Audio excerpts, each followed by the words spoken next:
And here is our friend, Mike Jello, smack dab in the world's capital, Cheektowaga, New York. Hello, sir. Good morning, Norman.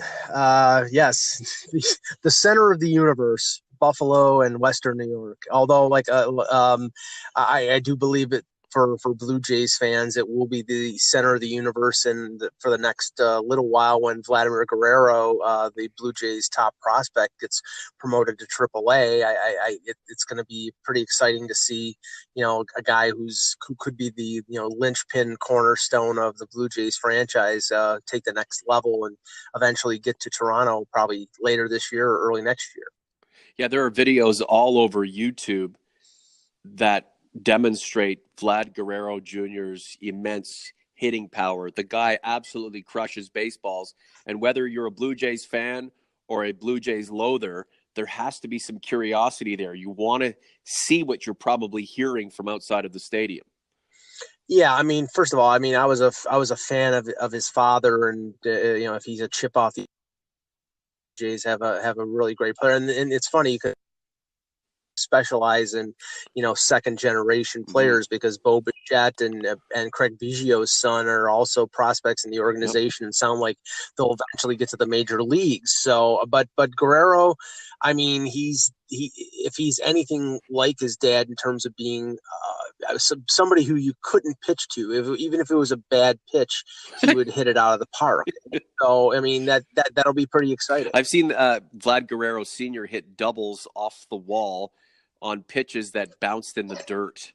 And again, from the warning track, pick up a ball and one hop to the home plate at about 96 miles an hour. So if Vlad Jr. has an ounce of the talent his old man showed the baseball world for about 15 to 20 years, Blue Jays fans are going to be in for a lot of fun, and people who don't like the Blue Jays are going to be in for a lot of hectic and hair-raising times because it's going to be really interesting stuff. Real quick before we get into our hockey talk, Jay Happ is probably the top pitcher on the Blue Jays right now, 20-game winner in 2016. The Yankees look like they're interested in him. Do they part with someone like Clint Frazier, not a key prospect in the organization, but one that has value for a guy that may only pitch for the Yankees for 60 days? Yeah, I don't think so. I think the the Yankees definitely are interested in adding pitching, and Happ's name has been out there, and they have a plethora of prospects, but I don't think for a pure rental, because it doesn't sound like Happ is going to sign.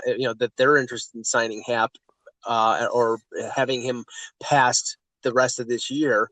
I don't think that Clint Frazier in other organizations would be their top prospect. They have probably two or three ahead of him, but that doesn't mean that they want to sort of give him away for a pitcher that, as you said, they'll have for 2 months. So I think it'll probably be a lesser prospect, and there may be a bidding war for other teams because pitching is valuable, but I don't think that they would move Frazier for Happ. I'd be surprised. Brian Cashman running the Yankees as general manager now is not the same Brian Cashman who ran the Yankees 15 years ago, right, Mike? I mean, whether you have all the money in the world, prospects and player assets are actually more important than money, so you have to manage them properly. Last word on baseball, and we'll get into hockey. Yeah, I mean, and the talk right now about Manny Machado going to the Yankees. I mean, it's What would that cost? well, and that's the thing. They're basically bound and determined to stay under a certain money amount this year to get away from the highest level of the luxury tax. So I don't know whether they can actually do that without, probably trading away a Jacoby Ellsbury's contract or something like that. I mean, it's bizarre. All I can say is this: the Blue Jays, with the future that they have, it's going to take them probably 2, 3, maybe 4 years at most to get back to that level. But right now, it's not like the Red Sox and the Yankees are going out there and they have a 30-year-old players who are. They're developing their own players, and it's going to be a really tough task in the AL East for anybody other than the Red Sox or the Yankees. Well, Cashman also wants to be careful too, right? I mean, you pay a king's ransom to get Manny Machado, whether it's going to be for a temporary period or they get him signed up long term. You don't want to have 5 or 6 prospects you parted with to get this wonderful player terrorizing you in the division known as the AL Beast for years to come.